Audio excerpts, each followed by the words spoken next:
Hey guys, welcome to the solution of problem 22. This is another nice problem that can be solved by fairly elementary means. In fact, all we need to know is Pythagoras' theorem. And so I like seeing these problems because it shows you how you can kind of build problem solving skills, even from an early stage in mathematics. So you don't need to have a huge technical knowledge to solve this, but you do have to think about it a little bit and have to work out how to use the tools you do have. Alright, so let's look at the setup of this problem. We have a rectangle with length x and width y, and we've picked a point on the boundary of the rectangle, and we want to know what is the sum of the distances between that point and the diagonals of the rectangle. And so this point's been arbitrarily chosen, so there's no extra lengths or special information given, and so what that means is that no matter what point you choose, that sum is always going to be the same. So the way that we're going to prove that is by looking at these two lengths here. Okay, if I can work out those two lengths, they must add up to x. Okay, and both of those are part of these nice right angle triangles that we have down the bottom here. Okay, so if I want to work out these lengths, I only know one side length on each triangle at the moment. It'd be nice if I knew this length here and this length here, right? And so that's the first goal. And the way we're going to tackle that is by using similar triangles. Alright, so there's actually a lot of similarity happening here. So if we look at, let's make this angle, just call it the red angle. We'll call this one up here the blue angle.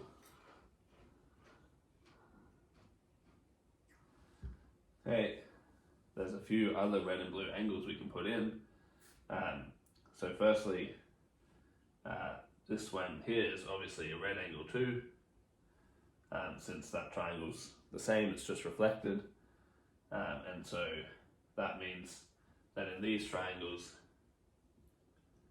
that angle must be blue, right? Because red and blue have to add up to 180. Okay, so that means that these two little triangles are both similar to this larger triangle here. And so now we can use the ratio of the sides to work out this length here. Okay, let's call that length D. All right, so A matches up here with Y, B matches up here with X, and so we have that A over Y has to equal D over X. Okay, and we can rearrange that for D by just multiplying the X up. Okay, similarly over here, B matches up with Y, and this distance here, let's call it E, matches up with X, so we get the same equation. And again, we rearrange it to get E by itself. We end up with this. Okay, so the final step is to use Pythagoras' theorem on both of these triangles. Alright, so in both cases, this bottom bit is the hypotenuse. Right, so here, for this side we have, this is going to be the square root of a squared plus ax on y squared. Okay, and for this one, we're going to have the square root of b squared plus bx on y squared. And if we add those two together, we're supposed to get x. Alright, so now we can do some algebra with this. Firstly, we can pull an a squared out of here.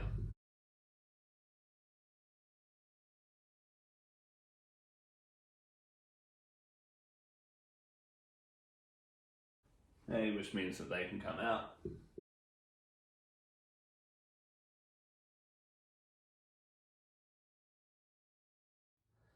So we can now sort out this fraction in here and write it as a single fraction.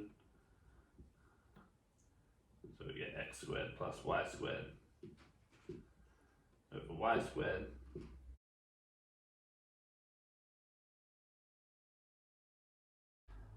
And so the y squared on the bottom can come out of the square root, right?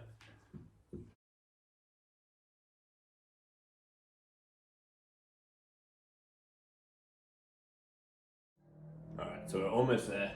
We can now just multiply both sides by y, which will get rid of it in the denominator here.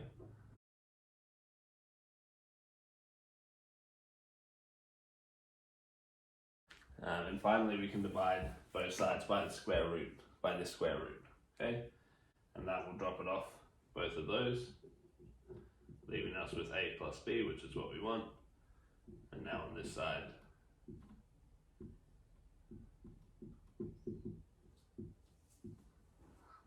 we get the expression we need. So there's one final thing that we should check, and that is that in this case, in this picture, we picked a point here on the long side.